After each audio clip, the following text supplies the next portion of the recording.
आज हमारे बड़े भाई के साथ किया है, कल हमारी बीबी के साथ करेगा, परसों हमारे छोटे भाई के बीबी के साथ करेगा।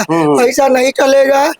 इसको अभी के अभी इसका गिरफ्तारी हो, प्रशासन से हम लोगों की यही मांग। वार्ड पार्षद हो, विधायक हो, सांसद हो, मंत्री हो, चाहे मुख्यमंत्री हो, चाहे प्रधानमंत्री हो, किसी को हक नहीं है किसी भी महिला के साथ उसके साथ जबरदस्ती करने का।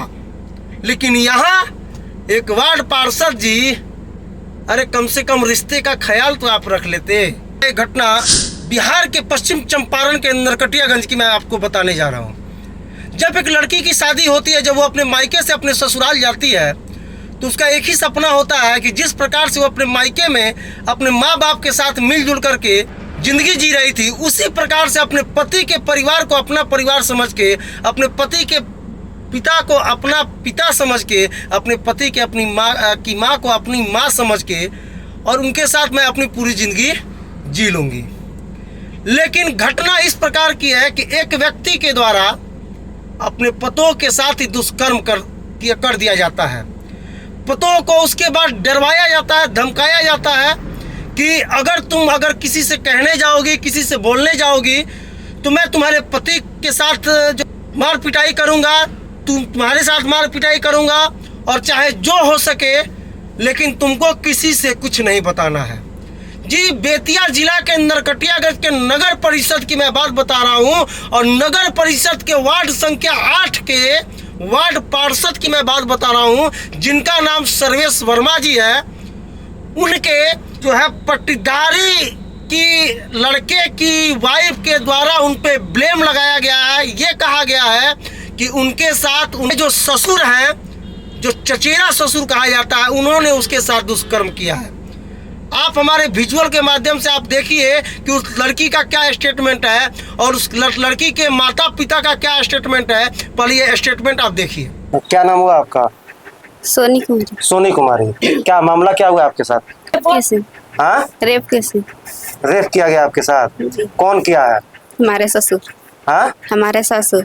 आपके ससुर, क्या नाम है उनका? सर्वेश वर्मा। सर्वेश वर्मा। कब की ये घटना है? पिछले महीना अप्रैल के। पिछले महीना अप्रैल को। तो इतना दिन तक क्यों वेट कर रही थी आप? क्या आपको डराया गया था? जी। तो फिर एकाएक हिम्मत कैसे आ गई?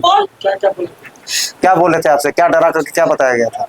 बोले थे कि अगर किसी से भी कुछ भी कहोगी तो तुम्हारे पति को जान से मार देंगे, तुमको भी जान से मार देंगे। अच्छा, जान से मारने का सबको धमकी दिए थे।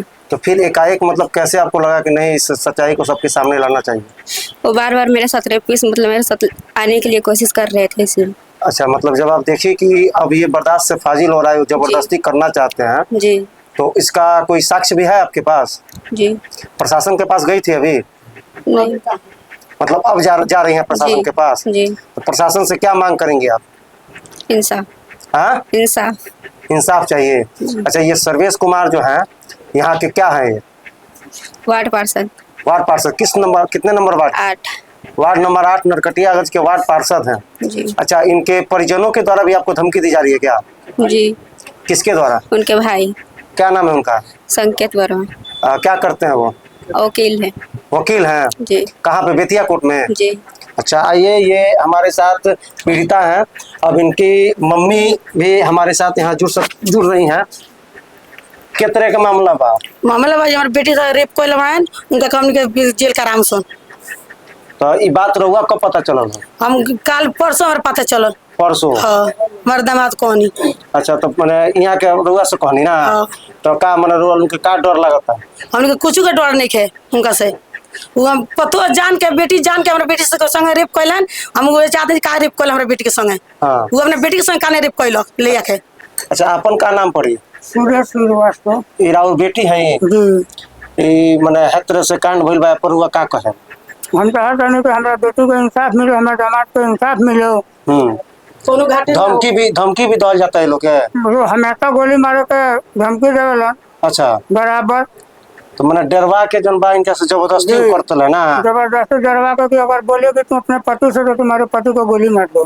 हाँ, लेकिन अब इनका लागल है कि भाई अब गलत होता तो यही से ही जौन बात बोल रही है ना बोलू से तो रुआ लोग प्रशासन के लगे गई नहीं अभी अभी नहीं सब गए तो प्रशासन के लगे वो लोग जाए जी अपन बात रखी। उनका भाई वकील है अच्छा बेटिया का अच्छा वो आए हैं तो बोल रहे हैं कि साहब तुम्हें जो करना है वो कर लो, हम देखते हैं कितना तुम्हारे पास पावर है, कौन थाना आता है कौन दरोगा आता है। अच्छा मतलब कहीं ना कहीं ये लोग वकील हैं इसलिए इनके पास बहुत पावर है और किसी के साथ ये कुछ भी कर लेंगे कुछ भी कर सकते हैं। अच्छा तो इनका भी मतलब यही रवैया है कि जो करना है कर लो।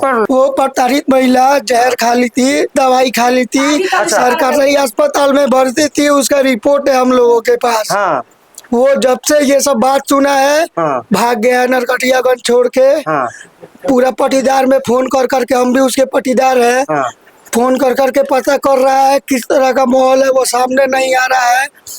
प्रशासन से मेरा यही दरख्वास्त है कि इसको कड़ी से कड़ी सजा दी जाए, कम से कम 10 साल के लिए सजा दी जाए। ये अब जैसा कि आप लोगों ने ये वीडियो देख लिया, अब सोचिए कि एक लड़की को इस प्रकार से कोई मजबूर कर दे और रिश्ते को तार तार कर करके उसके साथ हम बिस्तर होने का प्रयास करे और उसे धमकी देगा। क्या भारत में कानून राज नहीं है? वार्ड पार्षद हो, विधायक हो, सांसद हो, मंत्री हो, चाहे मुख्यमंत्री हो, चाहे प्रधानमंत्री हो, किसी को हक नहीं है किसी भी महिला के साथ उसके साथ जबरदस्ती करने का। लेकिन यहाँ एक वार्ड पार्षद जी, अरे कम से कम रिश्ते का ख्याल तो आप रख लेते। बहू और बेटी में कोई अंतर नहीं होता है। तो मुझे लगता है कि अब समय आ गया है कि भारत के हर एक हिस्से से आवाज आनी चाहिए। जो भी हमारी बहू बेटियों के बारे में गंदी निगाहें रखते हैं या फिर किसी भी प्रकार का गलत कार्य करते हैं, उनको ऐसी सजा मिले कि दोबारा से कोई करने से पहले बार बार सोचे, उसके रोंगटे खड़े हो जाएं कि वो किसी के साथ कुछ गलत कर सके। और मैं बेतिया जिला के नरकटियागंज के शिकारपुर थाने के थाना प्रभारी जी और डीएसपी साहब से मैं यही अनुरोध करूंगा कि इस घटना की पूर्ण तरीके से जांच की जाए और अगर सर्वेश वर्मा जी दोषी हैं तो उस महिला को न्याय दिलाने का काम किया जाए। बाकी नरकटियागंज के इस प्रकार के घटना के बारे में आप लोग क्या सोचते हैं, कमेंट बॉक्स में अपना राय जरूर दीजिएगा। जय हिंद।